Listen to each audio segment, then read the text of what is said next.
Good morning. This is your weekly update with Jim Stewart. I'm the Chief Investment Officer here at Worth Asset Management. Today is November 21st, 2022. I'm going to go over your three threes for the week. I'm going to go over our major asset classes, their performance for the week, and our top three favorites, how we are positioned on the short term for both equities and bonds, and our top three market movers for the week. So let's jump on in. Okay, let's go over the major asset classes performance on a week and a year-to-date basis.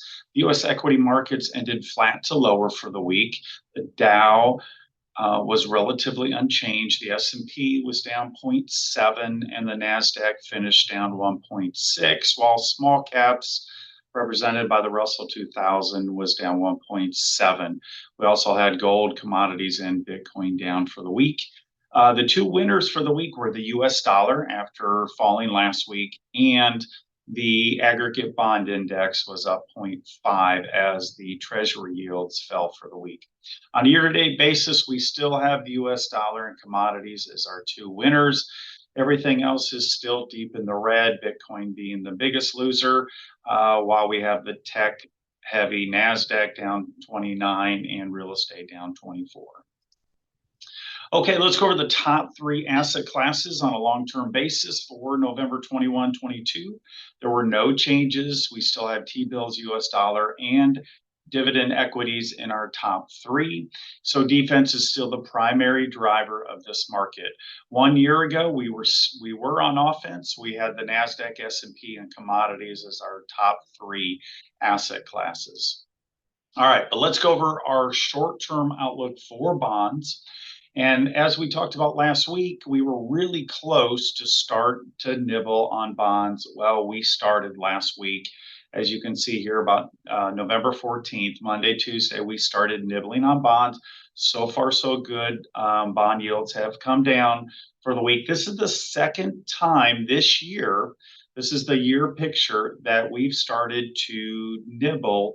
And last time that we did this in July, just a month later, we were right back out. And so we avoided the majority of this period where the ag was down 9.2, and this period where the ag is down 4.2, to give a year-to-date drawdown of 13.4 on the bonds. So again, not a great place to be, but right now we're buying selective bonds at these levels.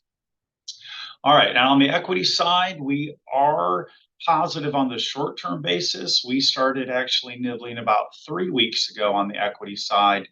And they started to run, came back down and tested support, then went up and through resistance, and now we're trading right above that resistance zone. So again, the third time we've now started to nibble. We've been in protect mode 3 times and avoided these major drawdowns here at the bottom.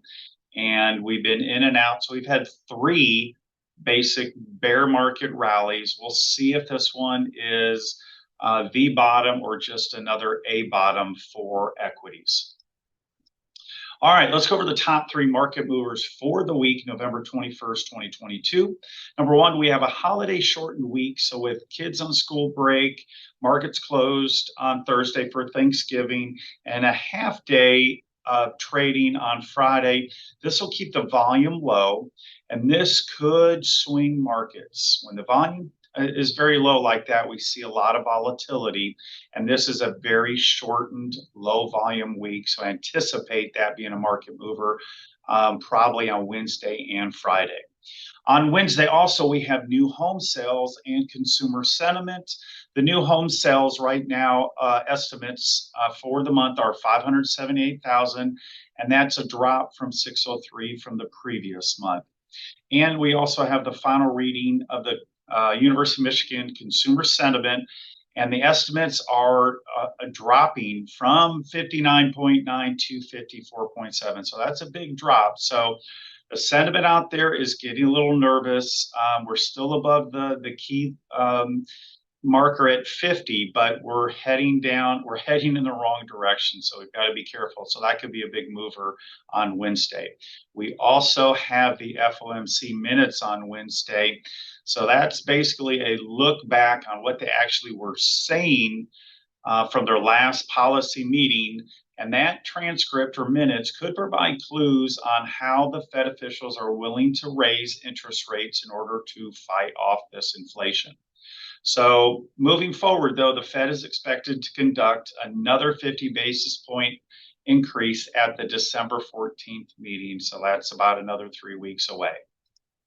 That's it for this week. Thanks again for joining us. Our next update is Monday, November 28th. So have a wonderful and joyous, happy Thanksgiving to everyone. And we'll see everyone next Monday, November 28th. Have a great week trading.